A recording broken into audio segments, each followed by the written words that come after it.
Hello, नमस्कार, आदाब, सत श्री अकाल और अस्सलाम वालेकुम। मैं हूं मोहम्मद अहमद काज़मी, लेकर आया हूं आपका पसंदीदा कार्यक्रम ग्लोबल न्यूज़। इस वक्त दो बड़ी खबरें सीरिया से हैं। इजराइल ने राजधानी दमिश्क के आसपास आज कई जगहों पर मिसाइल हमले किए हैं। सीरिया की न्यूज़ एजेंसी साना के मुताबिक सीरियाई एयर डिफेंस सिस्टम ने दमिश्क के आसपास के इलाके में कई ठिकानों पर इजरायली फौज के जरिए लॉन्च की गई मिसाइलों को रोकने और मार गिराने में कामयाबी हासिल की है। सना ने एक फौजी सोर्स का हवाला देते हुए बताया है कि आज मंडे सुबह सवेरे तकरीबन 3:05 पर दमिश्क के पास कुछ ठिकानों पर पूर्वी लेबनानी शहर रयाक की तरफ से कई इजरायली मिसाइलें दागी गईं। सोर्स ने कहा कि सीरियाई एयर डिफेंस सिस्टम ज्यादातर मिसाइलों को तबाह करने में कामयाब रहा। इसी बीच लेबनान के अल मयादीन टीवी चैनल ने खबर दी है कि सीरिया में जॉर्डन और इराक बॉर्डर के नजदीक अत-तनफ अमरीकी फौजी छावनी में दाइश टेररिस्ट को ट्रेनिंग दी जा रही है। सीरिया का अत-तनफ इलाका स्ट्रेटेजिक नज़र से काफ़ी अहम है। यहाँ सीरिया, इराक और जॉर्डन के बॉर्डर मिलते हैं।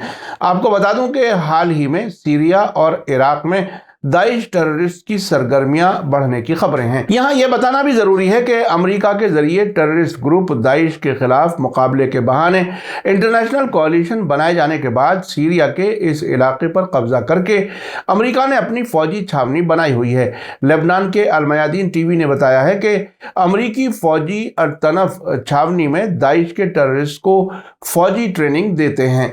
आपको बता दूं कि हाल ही में सीरिया के यूनाइटेड नेशंस में एम्बेसडर बसाम सब्बाग ने सिक्योरिटी काउंसिल की बैठक में कहा था कि अमेरिका दाइश को फिर से जिंदा करने के लिए कोशिश कर रहा है।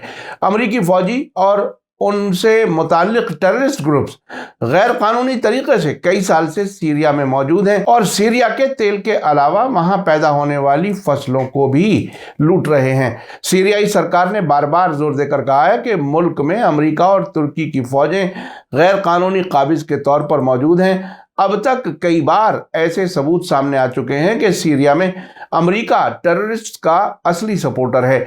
आपको याद दिला दूं कि 2011 से टेररिस्ट ग्रुप्स ने सऊदी अरब, तुर्की, अमेरिका और उसके दोस्त मुल्कों के बड़े पैमाने पर सपोर्ट से सीरिया में हालात को इजराइल के फायदे में बदलने और प्रेसिडेंट बशर अल असद की सरकार का तख्ता पलटने के लिए कोशिशें जारी रखी हुई हैं।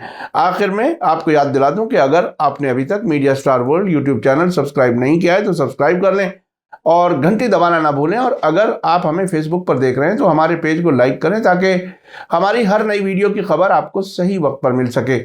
इसी के साथ मुझे दीजिए इजाजत। ग्लोबल न्यूज़ का ये एपिसोड आपको कैसा लगा कमेंट्स में जरूर लिखें। थैंक यू, धन्यवाद, शुक्रिया। जय भारत, जय हिंद।